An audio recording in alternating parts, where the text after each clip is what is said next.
It's podcast day. It's podcast day right now. Welcome in, friends. Welcome in.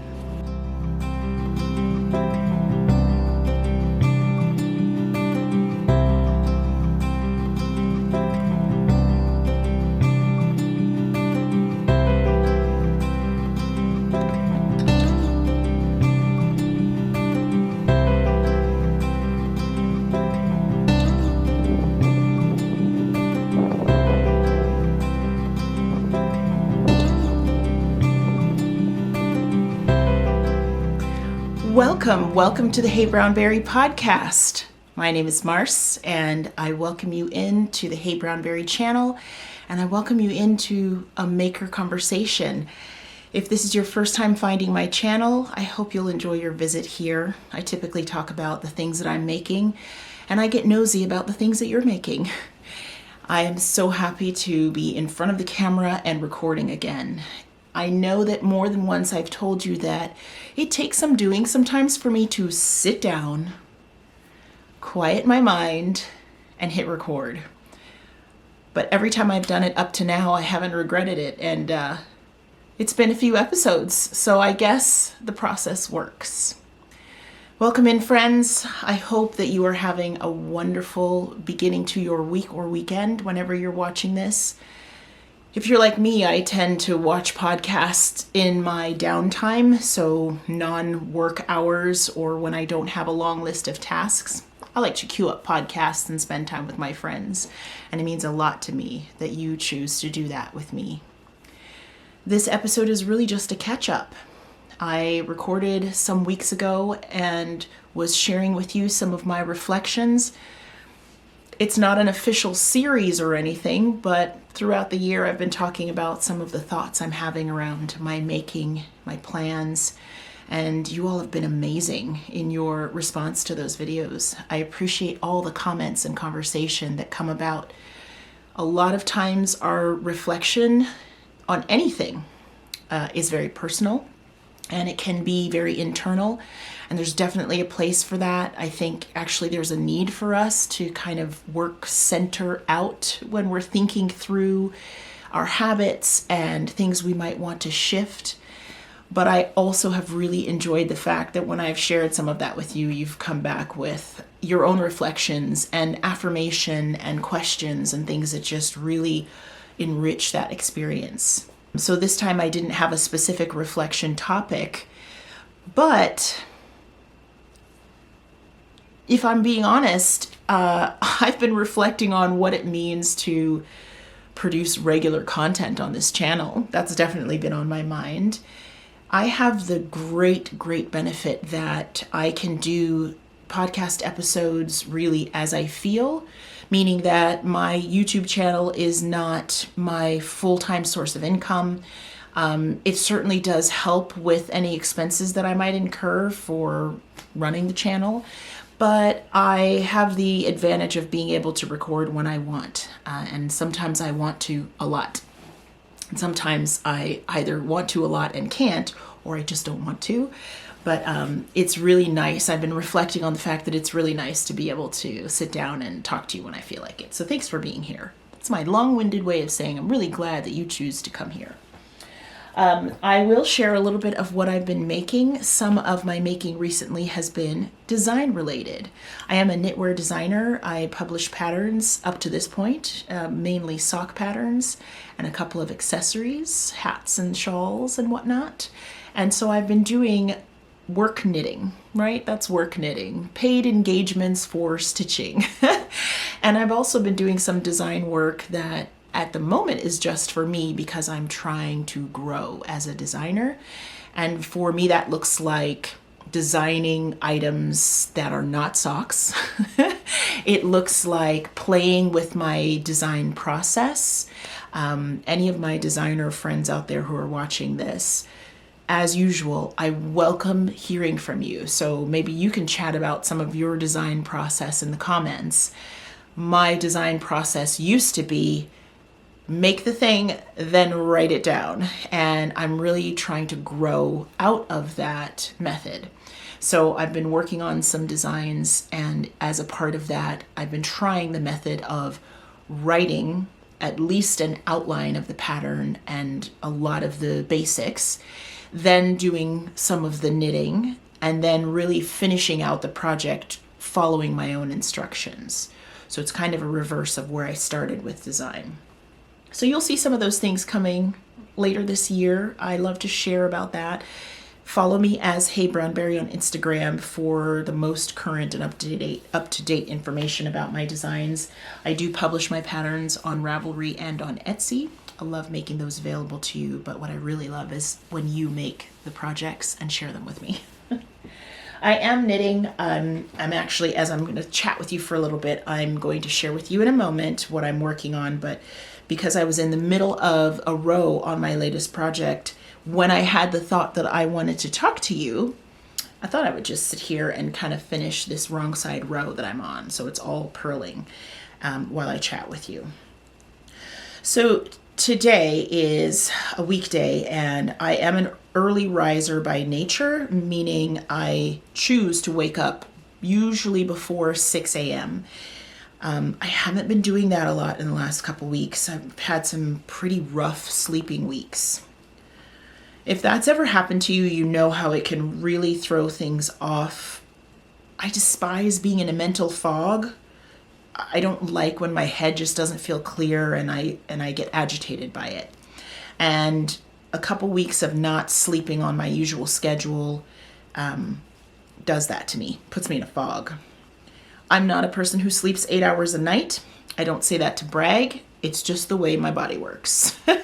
I know that everybody's sleep needs are different. And I also know that sleep is one of those things that you could spend your whole life experimenting to figure out what works for you. So I tend to wake up early because it seems like my energy is the highest sometime before noon. And my thoughts seem to come more clearly, and I tend to be able to organize my thoughts a bit better. If you've been with me for a while, you know that I've been working on some ways to turn those thoughts into lists and plans and tasks that I can act on. So today was one of those days that I woke up kind of at my peak time. It was before 4 a.m. A pre-4 a.m. workout.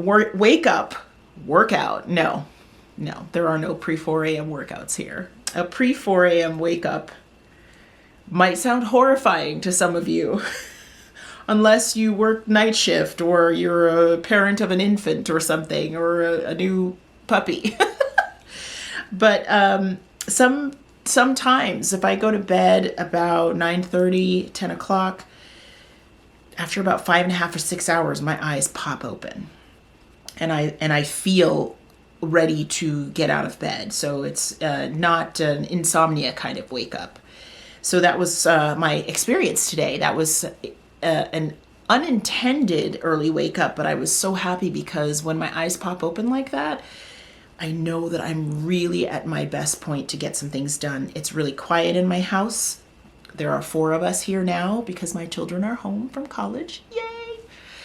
And both my kids and my husband sleep later than me, which is not hard to do.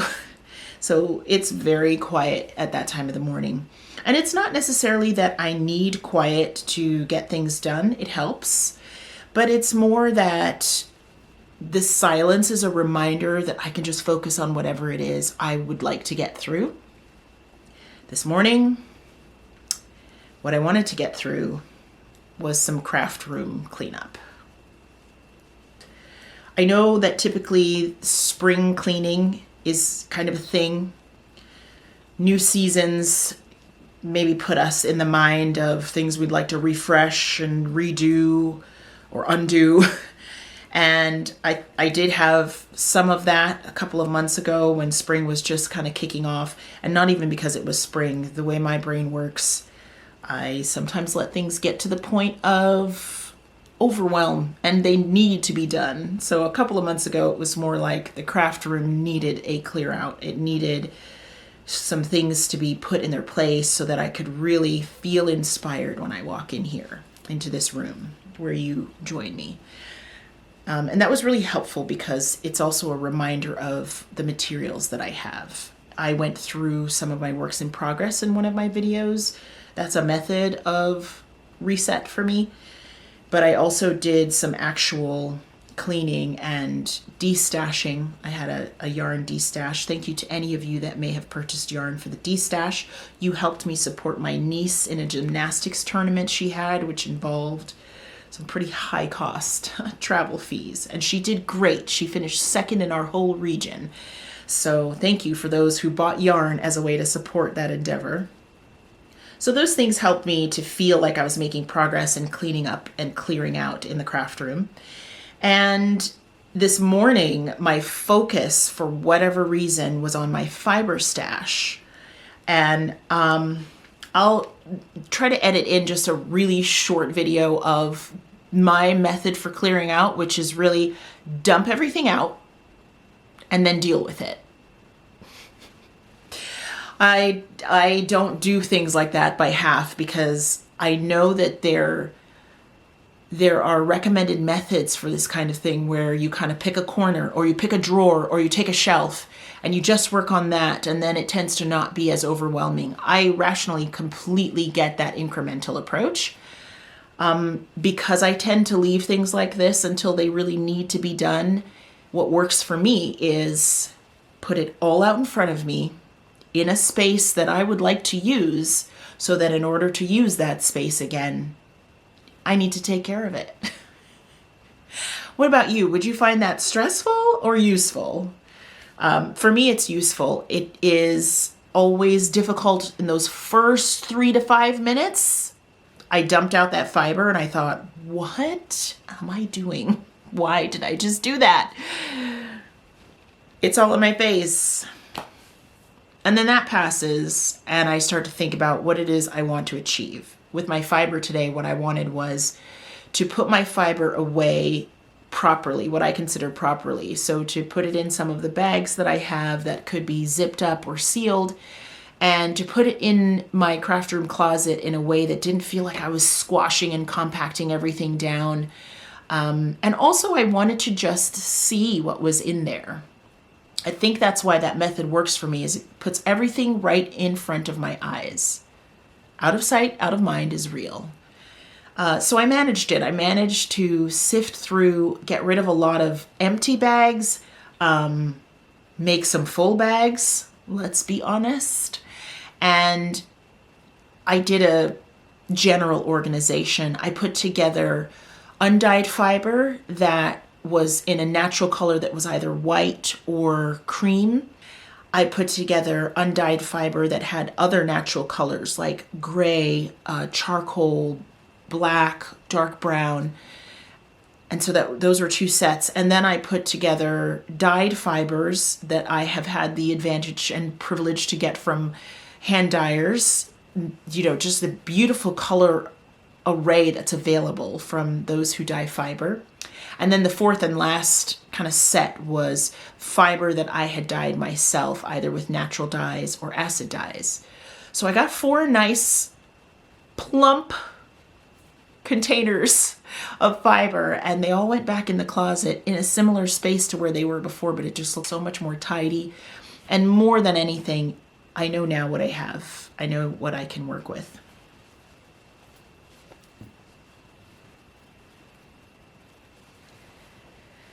On the subject of fiber, and somewhat related, is handspun. I have actually been spinning more lately, and I've taken an approach of kind of study with my spinning, in the sense that I am sampling fibers more, so working with small amounts to figure out with my spinning wheel how a fiber wants to be spun, to look at things like how to ply a fiber to what I think is its best, and then making yarns that I would like to knit with as soon as possible after finishing the spinning process. And the project that I'm about to show you is made with some handspun, a Shetland blend from my friend Anne at Middlebrook Fiber Works. So this is a shawl project. I'm following the pattern called the Slumber Shawl by Stephen West. So this is, of course, it's on the needles, but this is pretty representative of all the colors in here. Going to shift this just a little bit so you can really appreciate the natural tones in here. So the blends all have different amounts. The blends all have different amounts of Shetland wool, fine wools, some ramie, which is a plant fiber, and some silk.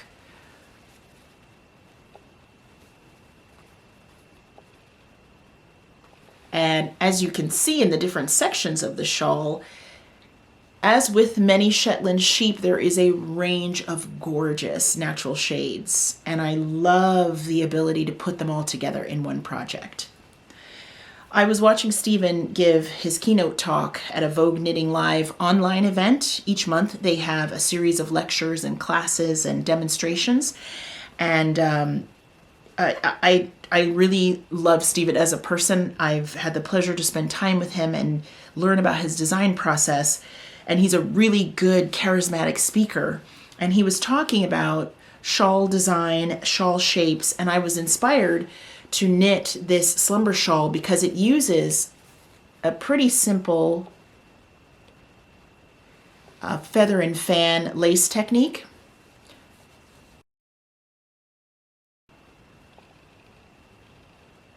You have a series of eyelets that are well placed for making a fanned out beautiful motif, and that occurs in different places in the shawl. And he was talking about all of his different designs, and this one just really caught my eye. And I know that Stephen definitely encourages color play. This is my version of color play. I'm doing some natural shades color play. But of course, you could do it in bright colors. You could do it in a solid color even. It's a really enjoyable knit. And so I've been playing with my handspun yarn. This is the last skein in a set of this particular blend. And I have enjoyed every ounce of making and knitting this yarn. There's something really special about finding a blend that works for you. And I had the extra bonus of practicing some new spinning techniques, new to me spinning techniques, like long draw spinning for a lighter, more lofty woolen yarn. So there's some of that in here. I did some 2-ply yarns, 2 plies of yarn plied together, and some chain plying. So throughout the shawl, there's all of that experience and time and those choices.